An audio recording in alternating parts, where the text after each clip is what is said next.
Is there somewhere in the British Treasury a plan to support a new Irish punt in the event? It's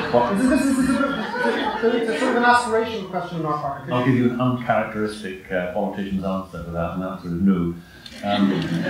It is in our interest that you have a healthy Irish economy next to a healthy British economy. We're not quite there yet.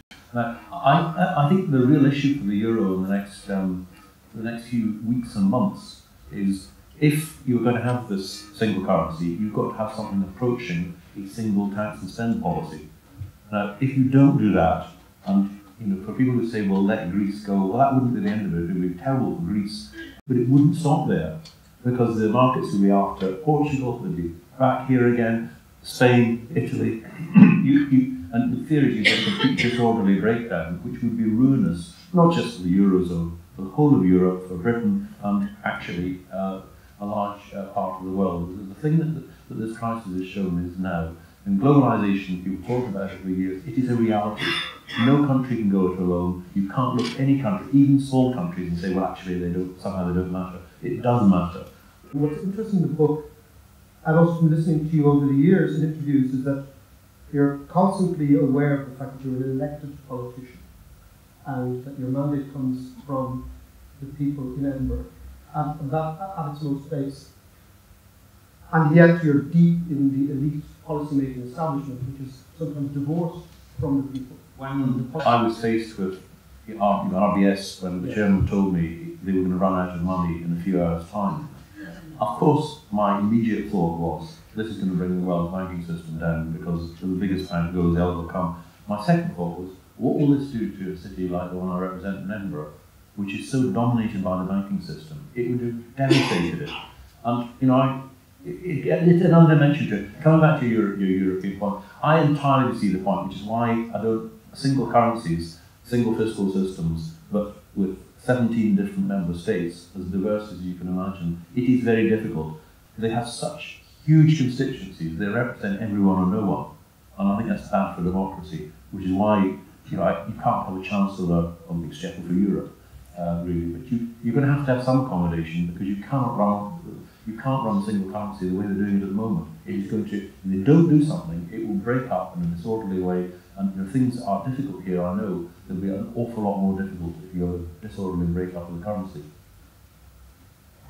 Shed some light on the relationship there between you and Hank Paulson and the White House and the Treasury and that Whitehall. Well, Hank Paulson, who was then the American Treasury Secretary, obviously we had to work closely because the American banks were intricately attached to us. And when it came to Lehman's, we knew it was in trouble. The Americans, if you remember a few weeks earlier, had to nationalise the two big mortgage companies, Fannie Mae and Freddie Mac. And they found it very difficult, and they had no political capital left to do the same with Lehman's. Now, we knew we were trying to put together a deal with American banks, which I thought was never going to work, because all the American banks we suspected, which we now know, were in deep financial trouble. And we knew Barclays wanted to get the American end of Lehman Brothers because they wanted to expand into that. And so I spoke to Hank Paulson on Friday before I went down to meet the European finance ministers down in Nice, I think it was.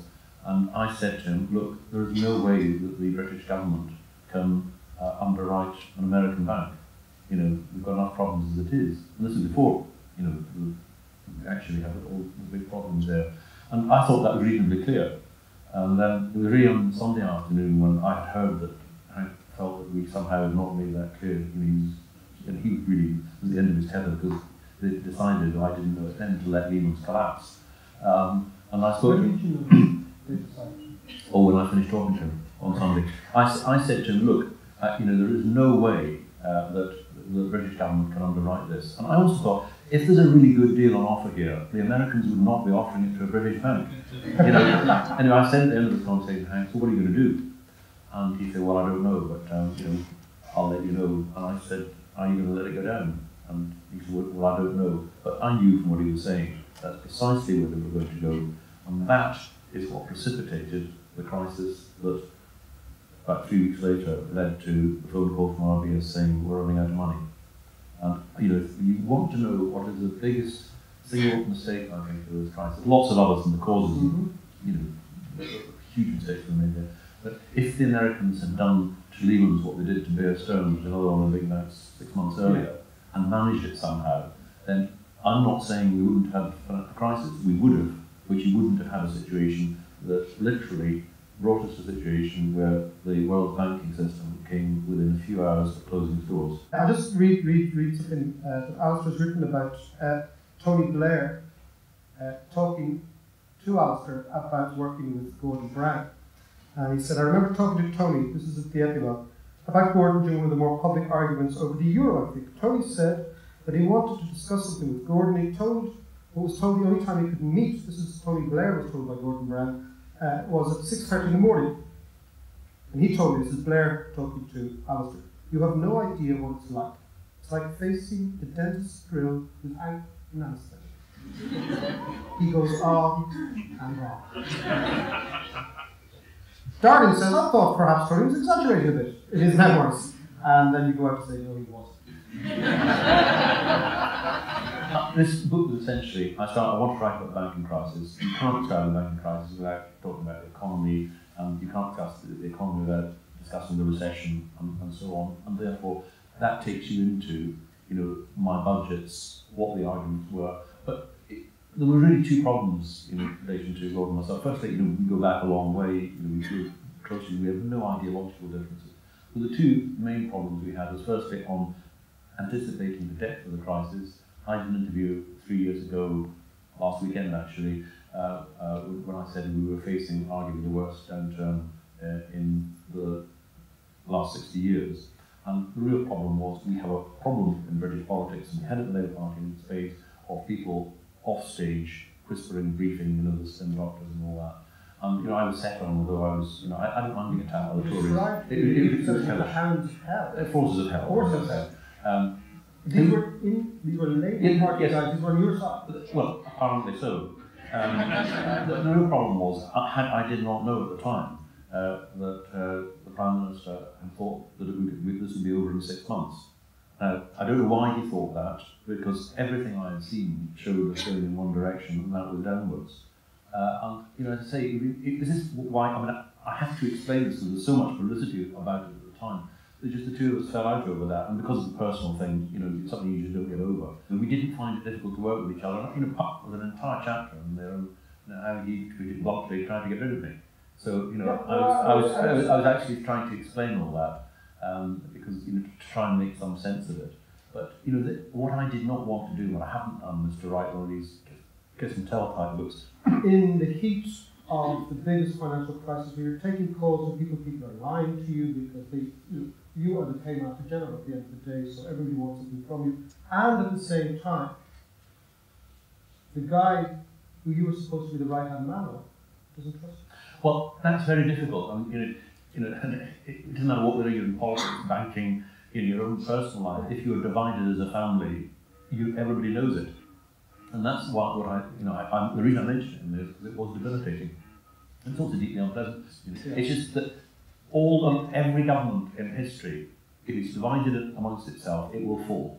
Yeah. And even if the public think it's doing a good job, it will fall. And that is, in terms of lessons learned, the new leader of the Labour Party in the Netherlands. Rightly made it very clear that any of that sort of stuff needs to be stamped on. Just lastly, if you were finance minister here, what would you do? I suppose I'm still enough of a politician not to answer this question. It's only between us. Yeah. It is a very difficult situation to come into, but the room for manoeuvre because of the Eurozone is so much more limited. What I worry about, not just in Ireland but also my own country as well, is I do not see where the growth is going to come from to repay the borrowing, never mind the additional loans from Europe and the rest of it. And right across the world now, this austerity first approach is being imposed. It was tried in the early 1930s, and it doesn't work. And I think the Irish government, it can't act unilaterally. But you know, Or it obviously, chooses not to work. well, yeah, but you are part of the eurozone, and therefore, you know, That's why I go back to you have a voice there. But I think that until the lack of growth problem is dealt with, then we could be having this conversation every year, except it'll be getting worse and worse and worse. And what bothers me about it is this isn't an academic debate or anything like that. It matters because people in here with children will have children who will not have jobs and who may feel they've got to leave the country and go somewhere else. The grandchildren won't be getting jobs. The problem I see is you have years of bumping along the bottom, and it doesn't have to be like that. This is what the galling thing, as I say in this book, is that I think we could have charted our way through this not just economically, but also politically. And so, from my point of view, that I just think the policies that are being pursued right across the piece just now are likely to prolong this whole thing for a long, long time, and it means people will pay a very heavy price for it. Alistair, ladies and gentlemen.